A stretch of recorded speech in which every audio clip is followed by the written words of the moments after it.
1. Onam is a popular cultural festival that is celebrated in the southernmost state of India, Kerala. 2.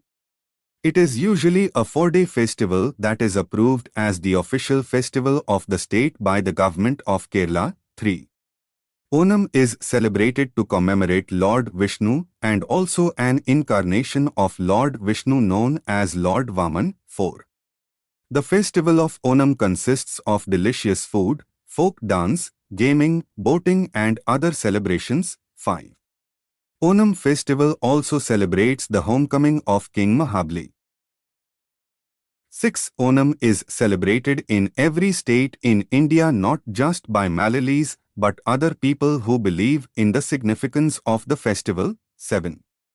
The Malayalam culture and festival FF Onam go hand in hand and both of them stands as a testimony for the unique culture of the southern states of India which stands out from the rest of the country. 8.